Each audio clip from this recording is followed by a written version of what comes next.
de l'homme avec son créateur.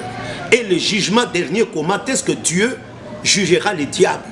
Et quand l'Apocalypse témoigne le jugement du diable, ça confirme réellement ce que le diable a fait dans le livre de la Genèse.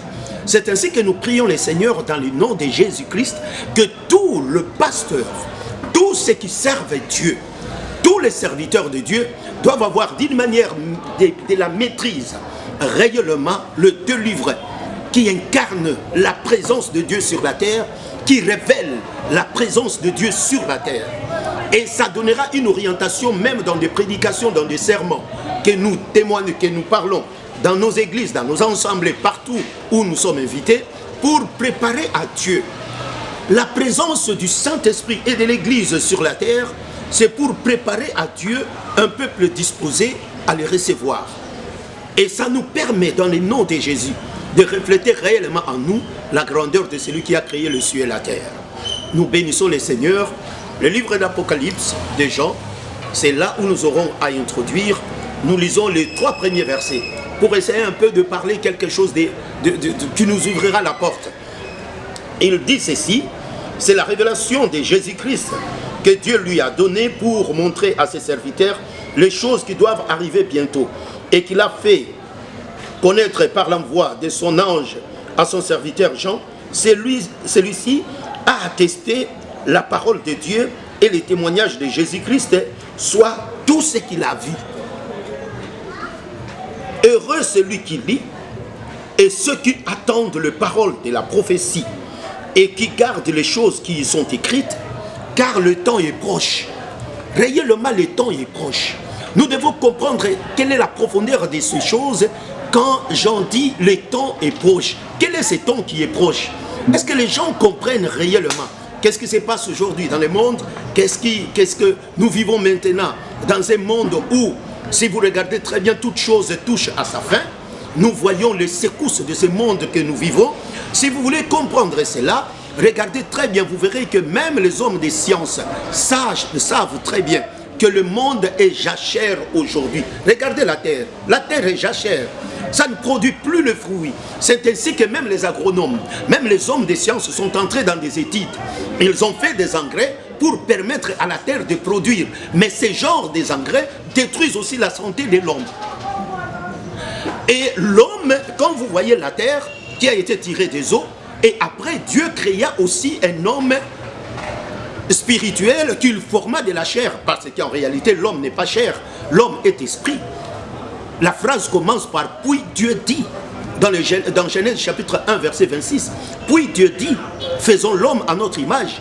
Or, une phrase qui commence par « puis », c'est une conclusion à des choses qui se sont dites et qui seront comprises à la continuité de la phrase.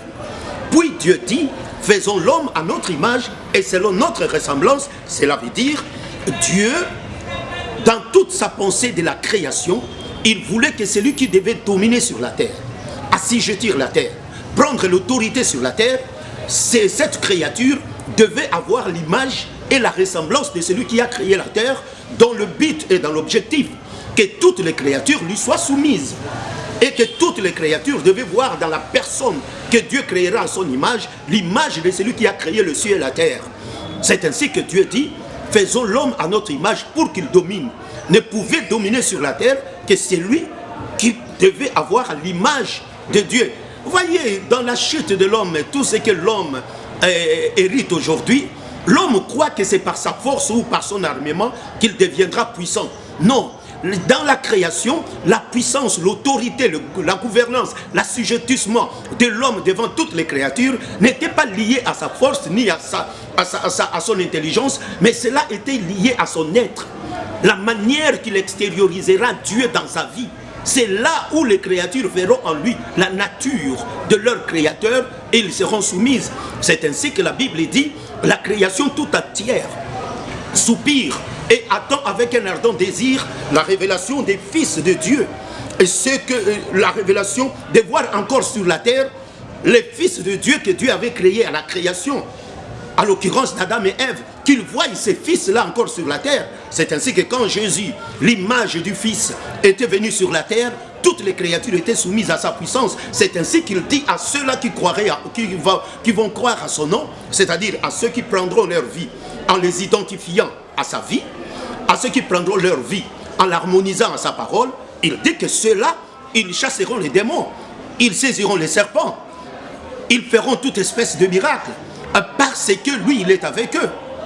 Nous voudrions, dans le nom de Jésus, comprendre les choses très bien.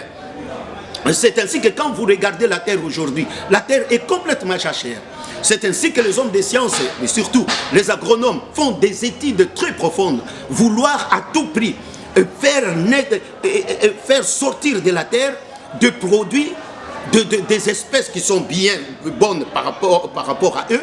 Mais en réalité, quand vous regardez, ça perd même le goût. Ça n'a même pas le goût de la nourriture. Ça n'a même pas le goût normal. Et on essaie un peu d'assaisonner cela par des épices, par des histoires, que sais-je encore. Mais, et quand vous venez encore chez l'homme, vous verrez que l'homme lui-même est jachère aussi. Il ne comprenne plus réellement l'orientation de la lumière de son âme. C'est ainsi même, il y a des évangiles qui se transforment en engrais chimiques en voulant soulager l'homme. Mais Jésus n'a pas dit que vous serez soulagés. Il a dit, je vous donnerai un autre consolateur. Et quand nous parlons du consolateur, nous parlons réellement de la remise de la chose telle que cela a été à sa création. Le soulagement, par exemple, quelqu'un qui perd 100 € et que vous lui rencontrez, vous lui donnez 50 €, vous ne l'avez pas consolé, vous l'avez soulagé. Mais la consolation, c'est remettre la chose qui était perdue. Remettre la chose qui était perdue. C'est ça ce qu'on appelle la consolation. Et quand Jésus dit, je vous donnerai un autre consolateur, en d'autres termes, je vous remettrai ce qu'Adam avait perdu. Afin que vous soyez conduits maintenant par Dieu et non pas par vous-même. Que le Seigneur vous bénisse et que le Seigneur soit avec vous et que l'intelligence que vous recevez, consultez les Écritures. Si ce que je dis est vrai, alors soumettez-vous à cela. Orientez-vous par rapport à ce que Dieu veut que vous soyez, afin que Dieu puisse être réellement le modèle de votre être et celui qui oriente votre personnalité, pour que tout en vous, on puisse refléter réellement la nature de celui qui a créé le ciel et la terre.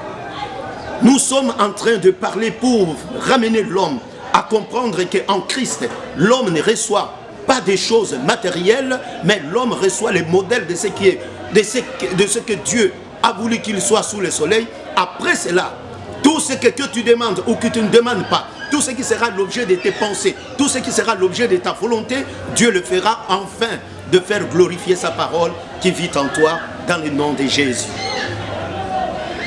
Le Dieu véritable, celui qui a créé la terre, dit que le temps est proche.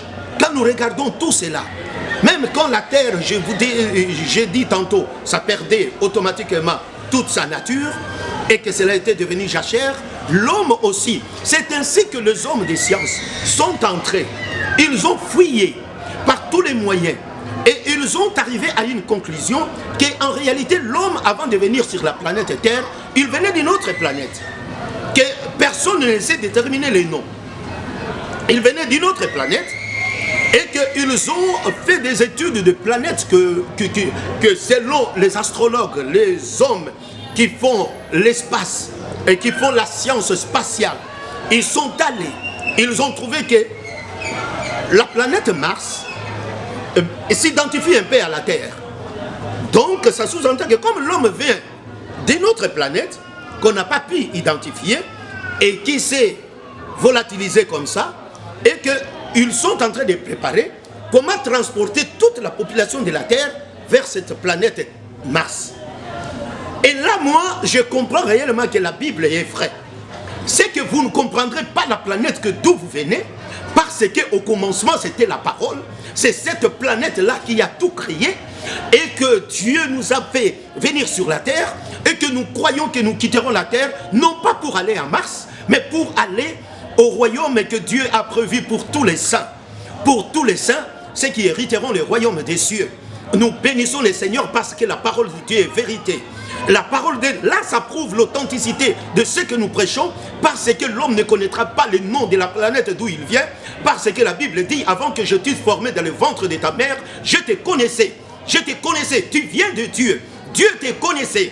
Toute ton intelligence, ça peut t'égarer. Mais celui qui revient en Dieu, en utilisant le chemin par lequel Dieu a tracé. Car Jésus a dit, je suis le chemin, la vérité et la vie. Nul ne va au Père que par moi. Nul ne vient au Père que par moi. En d'autres termes, en disant, regarde-moi très bien, je suis le modèle de la création de la race humaine. Car si Dieu a parlé dans le temps par les prophètes, mais maintenant il parle par le Fils de son amour, et il nous a transportés dans ses royaumes pour que nous puissions être le reflet de la gloire de son Fils, afin que son Fils soit pour nous le premier-né. Nous bénissons le Seigneur à cause de son Saint-Nom. Nous bénissons le Seigneur à cause de la vérité de sa parole. Le temps est proche. Redressez vos têtes, vous les intellectuels. Comprenez très bien, l'intelligence de l'homme ne saurait jamais orienter l'âme de l'homme, car pour l'âme de l'homme, Dieu lui a donné la parole de Dieu comme la lumière, afin qu'il sache par la parole d'où il est sorti, et il est venu sur la terre, et qu'un jour il quitterait la terre pour retourner là où il a été envoyé. Nous prions le Seigneur dans le nom de Jésus, que la terre ne nous distrait pas, et que les choses du monde ne nous attirent pas dans une distraction prolongée, parce que nous devons nous ressaisir car le temps est proche. De la même manière que la terre est devenue jachère, la chair de l'homme aussi est devenue jachère à cause de tout ce qu'il fait entrer. Il y a des maladies qui sont devenues incurables, il y a des choses que l'homme ne sait plus donner la solution, malgré qu'il y a des milliers de doctorats, des milliers de choses sous le soleil, mais l'intelligence de l'homme ne sait plus donner la solution. Ainsi nous prions le Seigneur dans le nom de Jésus, que tout pasteur puisse comprendre réellement le fond et la profondeur de la parole de Dieu, pour que ce don nous est imparti par Dieu, nous soit bénéfique dans le nom de Jésus, car le temps est proche. En disant le temps est proche, il continue la lecture en disant, Jean aux 7 églises qui sont à Asie, que la grâce et la paix vous soient données de la part de celui qui est, qui était et qui vient, et de la part de cet esprit qui sont devant son trône, et de la part de Jésus-Christ, le témoin fidèle, les premiers-nés de mort,